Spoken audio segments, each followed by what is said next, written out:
chapter 24. And unto Moses he said, Come up unto the Lord, you and Aaron, Nadab and Abihu, and 70 of the elders of Israel, and worship you afar off. And Moses alone shall come near unto the Lord, but they shall not come near. Neither shall the people go up with him. And Moses came and told the people all the words of the Lord, and all the ordinances, and all the people answered with one voice, and said, All the words which the Lord has spoken, we will do. And Moses wrote all the words of the Lord, and rose up early in the morning, and built an altar under the mount, and 12 pillars according to the 12 tribes of Israel. And he sent the young men of the children of Israel, who offered burnt offerings, and sacrificed peace offerings of the oxen unto the Lord. And Moses took half of the blood, and put it in basins, and half the blood he dashed against the altar. And he took the book of the covenant, and read in the hearing of the people, and they said, All that the Lord has spoken we will do and obey. And Moses took the blood, sprinkled it on the people, and said, Behold the blood of the covenant which the Lord hath made with you in agreement with all these words. Then went up Moses and Aaron, Nadab and Abihu, and 70 of the elders of Israel. And they saw the God of Israel, and there was under his feet the like of paved work of sapphire stone, and the like of the very heaven for clearness. And upon the nobles of the children of Israel he laid not his hand, and they beheld God, and did eat and drink. And the Lord said unto Moses, Come up to me into the mount, and be there, and I will give you the tables of stone, and the law, and the commandments, which I have written, that you mayest teach them. And Moses rose up, and Joshua his minister, and Moses went up into the mount of God. And unto the elders he said, Tarry you here for us, until we come back unto you. And, behold, Aaron and Hur are with you. Whosoever hath a cause, let him come near unto them. And Moses went up into the mount, and the cloud covered the mount, and the glory of the Lord abode upon Mount Sinai. And the cloud covered it 6 days, and the 7th day he called unto Moses out of the midst of the cloud. And the appearance of the glory of the Lord was like devouring fire on the top of the mount in the eyes of the children of Israel.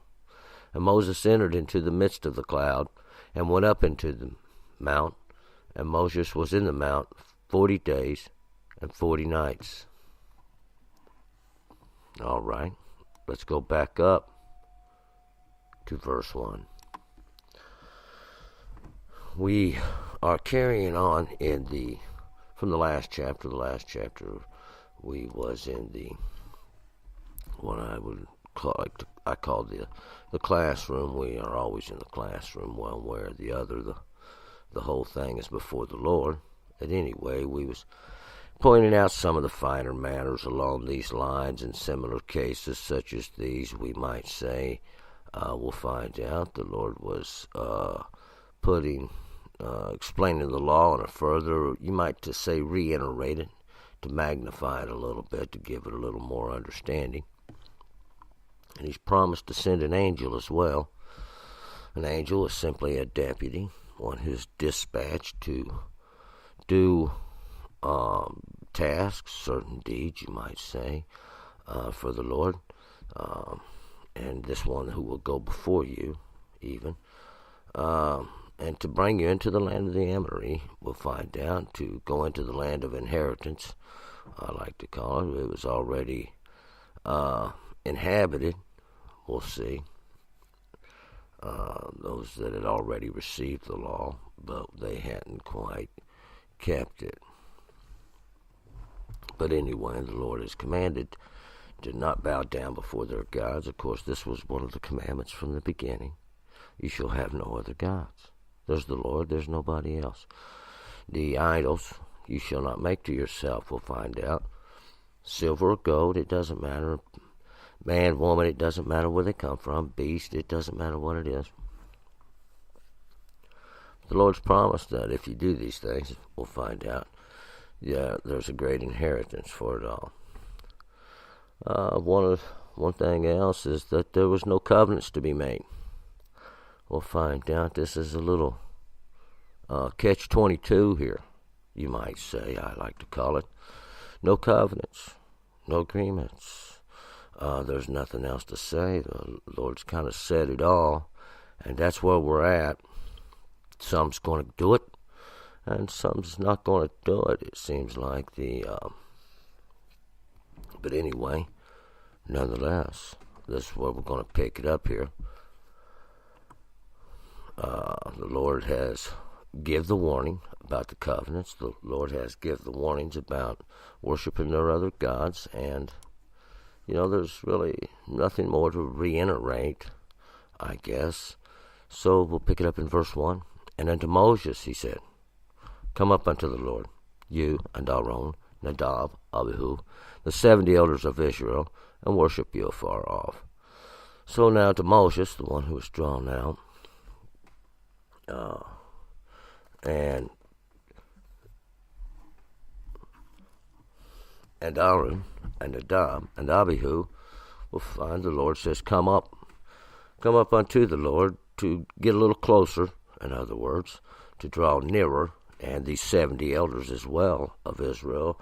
That's those that have been established over the house of Israel. Nadab is this one who, Nadab means willing. Of course, everybody knows Aaron is the light bringer, but Nadab means to be willing, or willingly, to be like a volunteer, a soldier in the army, one who is voluntarily or is willing to do something. Abihu is the father of him, and these 70 elders of Israel. Of course, 70, we'll find out, is always going to be that which finishes, even completes the whole thing, even with the law. But these it actually stands for all of the elders of Israel, those that was already set over top of them. And God's commanded them to worship far off, keep your distance. And of course, they've become a little closer than the people do, we'll see, too. And Moses alone shall come near unto the Lord, but they shall not come near, neither shall the people go up with him. So now Moses alone, it's said that he will alone come near. This one is drawn out, or this one who was saved out of. He shall come near unto the Lord. That's Hashem, that's the presence of the Lord himself.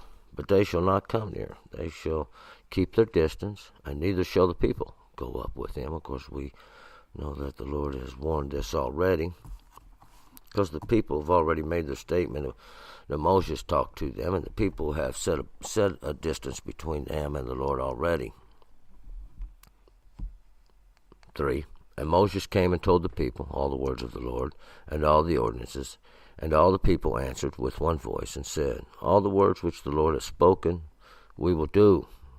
So Moses comes and tells the people all the words of the Lord. 1 minute we're talking about Moses and the elders coming up, and Moses goes to tell the people. We'll find out the elders, they'd already been separated out to the side a little bit. And the people were standing a little bit further off. So Moses has to return to the people and tell them all the ordinances, and all the people answered with one voice and said, All the words which the Lord has spoken we will do. There was a little bit of distance between the elders and Moses when the Lord was speaking. We'll find out he just completed speaking the final ordinances to the leaders, and they return, Moses does anyway, to the people to relay these words. We'll find out and has them wrote for, and Moses wrote all the words of the Lord, and rose up early in the morning, and built an altar under the mount, and 12 pillars according to the 12 tribes of Israel. And that's why we figure Moses just wrote all the first 4 books of the Torah himself, or at least they would be the writings that were done in his period. These words of the Lord, though, we're going to be speaking now, was the words he spoke to the people. And that was the first 10 commandments that we heard the Lord speak. And Moses sets up an altar. That's a place to make atonement in the mount. That's the mount of the Lord. It's where they was encamped around the mount, and 12 pillars. 12 pillars. 12 means understanding. A pillar is something that stood upright. Represents that each tribe.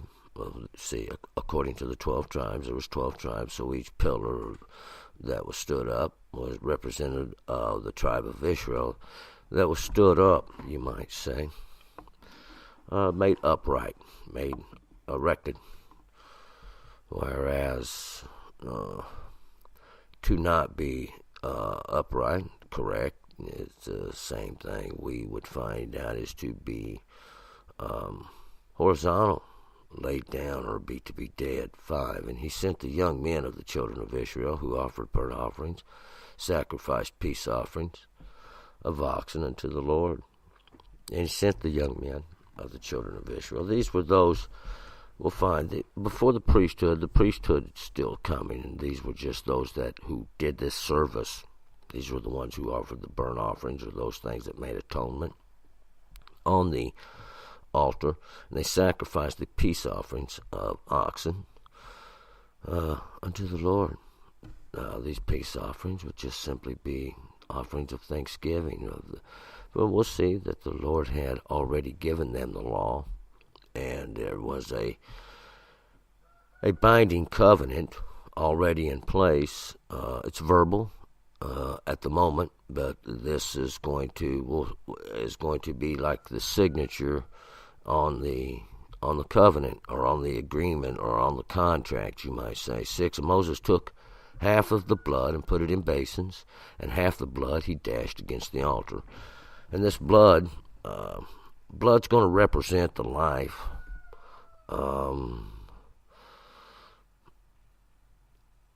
In a sense of the contract,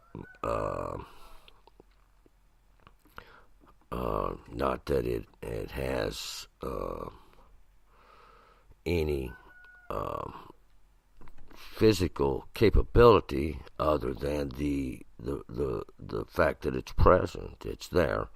But we'll see the blood is going to be a representation of the signature, so to speak, on the contract. 7. And he took the book of the covenant, read it in the hearing of the people, and they said, all the Lord has spoken, we will do and obey. So the Lord, he's kind of sent the contract out. His signature's already on it. Moses takes the book of the covenant. That's the agreement. That's the written contract. And he reads it in the hearing of the people. We'll see Moses is kind of acting like the middleman here, and getting the signature signed, getting it back to the Lord. And they said, all that the Lord has spoken, we will do and obey. So the people speak in one accord. They speak in agreement with one thing, that they would keep the law, the agreement that the Lord is making with them, and everything that it says that they would do, they would obey, they would observe, to get it done. 8. And Moses took the blood and sprinkled it on the people, and said, behold, the blood of the covenant, which the Lord hath made with you, in agreement with all these words. So the blood represents not only the words that's in it, but we'll find out the agreement itself, the blood of the covenant. It became that which signed the agreement, and the blood was thrown onto the people. And he said, behold, look and see, here's the blood of the covenant. This is what signs it. This is the signature. Of course, the covenant was made of what they was going to do. The agreement was made of what's getting ready to happen. And the covenant's very simple. You will have to keep the ordinances of Hashem if you expect to ever have any ability to overcome the adversary at all. 9. Then went up Moses and Aaron, Nadab and Abihu, and the 70 elders of Israel. Then went up Moses and Aaron and Nadab, Abihu, and the 70 elders of Israel. We'll see the Lord had called them forth. Going to have, you might say, set a table before them, a little. Of course, he had given them a little better understanding, as we'll see in just a minute. Once again, Moses is the one drawn out. Aaron's the light bringer. Nadab's the willing soldier. And Abihu is his father. Along with these 70 elders. And they saw God, and they saw the God of Israel, and there was under his feet the like of a paved work of sapphire stone, and the like of very heaven for clearness. And they saw the God of Israel. They got a little closer to the Lord, of course, than where the people were standing. The appearance of the Lord at their distance, at that distance, was a little different, or even the perception, what they seen. But they saw the God of Israel. They, we'll see in a sense, and there under his feet was like this paved work of sapphire stone. That's what they saw mostly, was as we'll see, his feet. It was like this sapphire stone. Your feet is your foot, basically, and we can get even a little more specific about that. It's kind of like your big toe. We'll find out great mercy we'll find from the king here as he scratches the law into that which he makes firm. But the rest of him was like the clearness of the very heaven for the clearness. You couldn't see anything. 11. And upon the nobles of the children of Israel he laid not his hand, and they beheld God, and did eat and drink. Now on the nobles, that's all the elders of the children of Israel. That's those that contend with the Mighty One. He didn't lay his hand. He didn't hurt them, and no harm came to them. And they beheld God. They did eat and drink. And they had understanding, and there was some knowledge. God opened them and gave them a little bit different perspective of the Lord. And they did eat and drink, and they partook in the meal that the Lord had set before them. 12. And the Lord said unto Moses, Come up unto me into the mountain and be there. And I will give you the tables of stone, and the law and the commandment which I have written, that you may teach them. And the Lord, Hashem, that's the presence of God himself, says unto Moses, the one drawn out, Come up to me to the mount and be there. Draw a little closer, he says to Moses, and I will give you the tables of stone and the law and the commandment. So Moses is getting ready to actually receive the law and the commandments, and in a sense the Lord had written them, and Moses and actually inscribed them into Moses' being. And it was so that Moses could teach them, so Moses could give you some understanding from them, or that they could be relayed. And we'll find out Moses had it all wrote down. The Lord wrote it down. Moses wrote it down. There was the written and the oral explanation of the law. It was already in them. Everybody heard the Lord speak. 13. And Moses rose up, and Joshua his minister, and Moses went up into the mount of God. So Moses rose up. So Moses stands up. He gets ready to depart, to go up into the mountain of the Lord. And we'll see Joshua, that's the one who was saved, his minister, the one who aids him, helps take care of him, you might say. Moses went up. And Moses went on up into the Mount of God. So, in a sense, when Joshua stands up, it's in Moses' stead as he leaves, is the way I would take that. 14. And then to the elders he said, tarry you here for us until we come back unto you. And behold, Aaron and Hur are with you. Whosoever hath a cause, let him come near unto them. So Moses tells the elders, tarry, stay there, stay here, at this distance, you might say, until we come back unto you. And behold, Aaron and Hur, of course Aaron's the lion bringer, and Hur's the one that's waxed pale. He's grown pale or become pale, that are with you. This one who is becoming pale or waxing, faint from fear, you might say.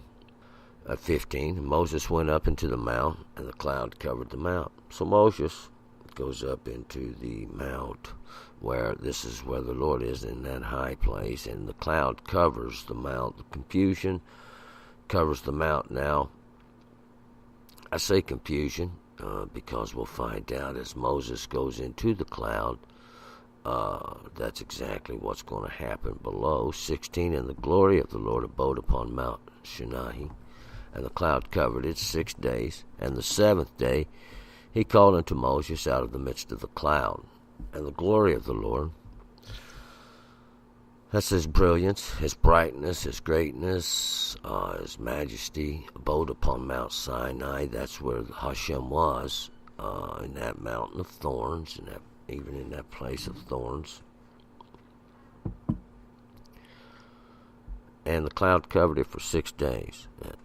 The cloud, all that confusion was for 6 days. 6 are always going to be the work of man in those understandings. And on the 7th day, that's that day, that portion that finishes the understanding, he calls unto Moses out of the midst of the cloud. From out of that confusion unto the one who was drawn out. And the appearance, 17, of the glory of the Lord was like devouring fire on the top of the mount in the eyes of the children of Israel.